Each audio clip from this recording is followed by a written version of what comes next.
Oggi non vi parliamo di un semplice volo con il drone.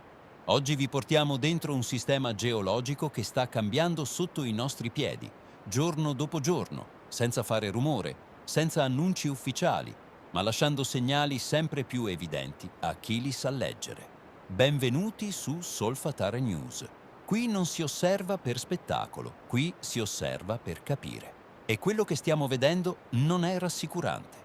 I campi flegrei non sono fermi, non lo sono mai stati, ma in questa fase stanno mostrando un livello di attività che non può essere ignorato, né ridimensionato, né raccontato con frasi di circostanza. Parliamo di una caldera viva, complessa, instabile, che si gonfia, si frattura, rilascia gas e calore in modo sempre più concentrato in aree precise. Non è un'opinione, è ciò che le immagini, i dati e le misurazioni ci stanno mostrando ogni giorno. Anche oggi, 15 gennaio 2026, abbiamo alzato i nostri droni per il monitoraggio quotidiano. Prima tappa, Fumarola Pisciarelli. Dall'alto la scena è chiara, colonne di vapore estremamente dense, degassamento continuo, pressione evidente. Non stiamo parlando di una fumarola tranquilla, stiamo osservando un punto di sfogo di un sistema in tensione. E infatti la fessura laterale alla fumarola principale continua a fumare. Non è un dettaglio. È un segnale. Significa che la pressione non si scarica in un solo punto, ma si redistribuisce, creando nuove vie di uscita. Abbiamo misurato la temperatura alla fumarola Pisciarelli. Oggi è di 108 gradi centigradi. Come sempre vi mostriamo a schermo il grafico aggiornato e ricordiamolo chiaramente. Una caldera di 13 km non si sfoga con una fumarola. Queste emissioni non sono valvole di sicurezza, sono indicatori di stress. Dal versante Pisciarelli ci siamo poi spostati nel cratere della Solfatara e qui la situazione è ancora più netta. La fumarola Bocca Grande oggi mostra getti di vapore imponenti, continui, densi. La temperatura che abbiamo rilevato è di 184,1 gradi centigradi. Numeri, non sensazioni. E poi ci sono i fanghi, che diminuiscono, giorno dopo giorno, a vista, perché il suolo è caldo, sempre più caldo. Ora, mentre la caldera lavora, mentre il sottosuolo si muove, mentre i segnali si moltiplicano, c'è un altro livello di questo problema che non può essere ignorato, quello politico e amministrativo. Con l'ultimo studio ING-GINT si parla di assenza di pericolo imminente, ma nello stesso documento si ammette che il sistema è imprevedibile. Quindi non c'è certezza, c'è solo speranza.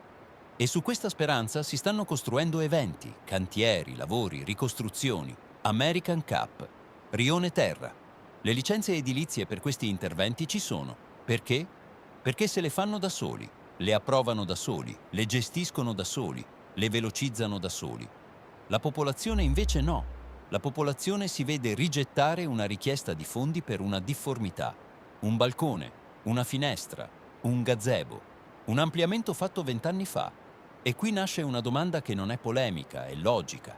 Com'è possibile che per grandi eventi e grandi opere tutto sia regolare, veloce, approvato, e per un cittadino che vive in una casa lesionata da un terremoto ogni virgola diventa un ostacolo?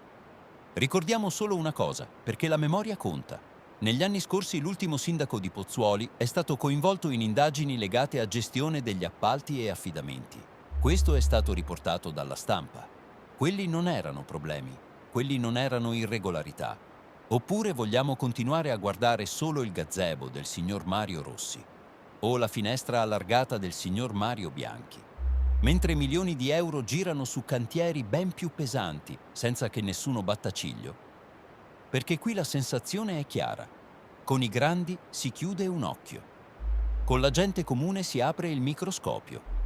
E intanto le richieste di contributo dopo il sisma del 13 marzo 2025 restano ferme. Oltre 100 domande, la maggior parte ancora in istruttoria, una parte bocciata, solo una minima percentuale accettata, famiglie fuori casa, palazzi lesionati, quartieri svuotati e la burocrazia che cammina come se fossimo in tempi normali. Ma qui non siamo in tempi normali, qui siamo in una caldera attiva. Qui siamo in un'area sismica, qui siamo sopra un sistema instabile. E mentre si perde tempo a controllare le mattonelle di un balcone, la terra sotto si muove. I fondi statali ci sono. Ma se non arrivano alle persone è come se non esistessero. Chi può ristruttura da solo, chi non può aspetta. E intanto gli edifici si degradano e intanto le scosse continuano. Questo è il quadro, geologico, politico, umano. Ed è per questo che continuiamo a volare, a filmare, a misurare, a documentare, perché ignorare non rende più sicuri. E raccontare non significa creare panico, significa creare consapevolezza. Nel resto del video vi mostreremo nel dettaglio le immagini, le differenze rispetto ai giorni scorsi, le zone che ci preoccupano di più, perché qui ogni giorno conta.